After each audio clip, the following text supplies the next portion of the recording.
unemployment.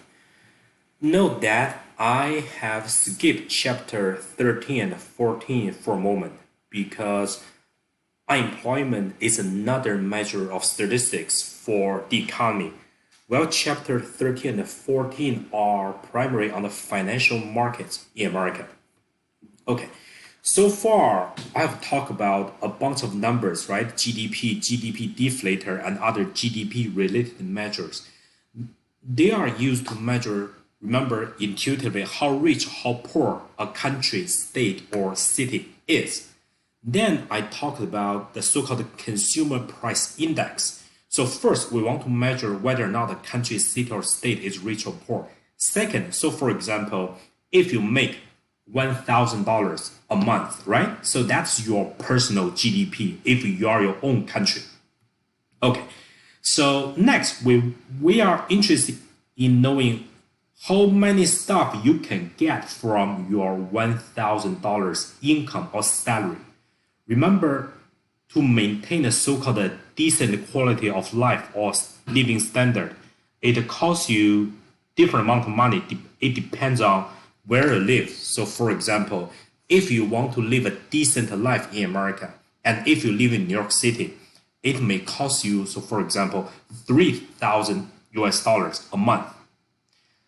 On the other hand, if you live in a cheaper city, so for example, San Antonio, for the same living standard, it may only cost you, so for example, $16,000. So the cost of living is lower in San Antonio than in cities like New York City.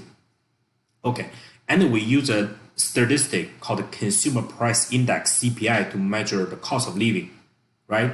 A higher CPI number implies a higher living cost. And over time, if the CPI number is getting higher and higher for a city, that means it costs you more money to live in that particular city. Okay, so another statistic which is very important measuring a nation's economy is so-called the unemployment rate. So in addition to how much money do you make, GDP, how much money do you need to spend every month, right, to maintain a decent quality of life or living standard? That's called consumer price index.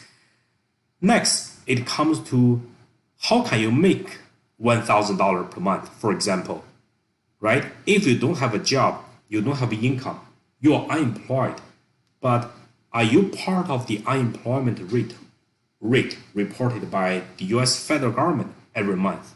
So this is our next topic on unemployment. So I'm going to continue using this website, US Bureau of Labor Statistics. Remember, I use this website also for CPI. You can see here the Consumer Price Index. And the next statistic is called unemployment rate. So my first question, are you being considered unemployed by the US federal government? The answer actually is pretty complicated. So for example, from my set of slides, if I go to here. So every month, the US federal government, specifically the Bureau of Labor Statistics, working together with so-called Census Bureau, another US government agency, they survey many households and they want to figure out or they want to estimate how many people are unemployed in the economy every month. So in this survey, they ask people a bunch of questions. They want to, based on people's answer to questions in the survey, they want to place people in two groups, whether or not you are in the labor force or not. So to be in the labor force, you have to pass a sequence of criteria. So you will be ruled out of the labor force if, so for example, if you're a child, that means you're younger than 16 years old. So to be considered in the labor force, you must be an adult, 16 years and older.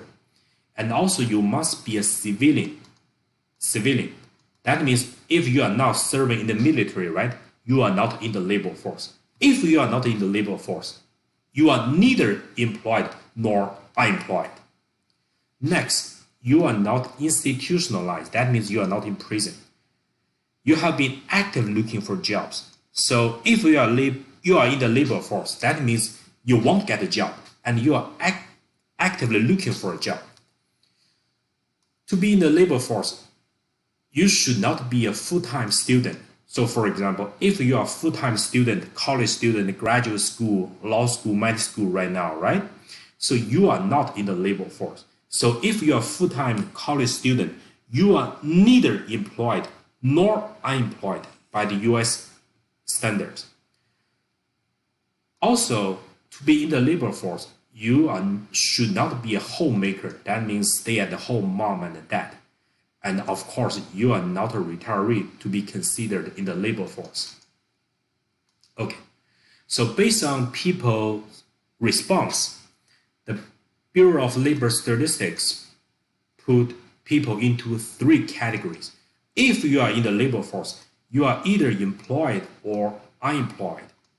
However, if you are a child, you are serving the military, you are institutionalized, you are not looking for a job, you are a full-time college student, you are a homemaker, or you are a retiree, in this case, you will be put into this category, not in the labor force. So that means here, this is an article from the Wall Street Journal. To be considered as unemployed or to be considered in the unemployment rate reported by the US federal government, you must be either employed or unemployed, or that means you must be in the labor force.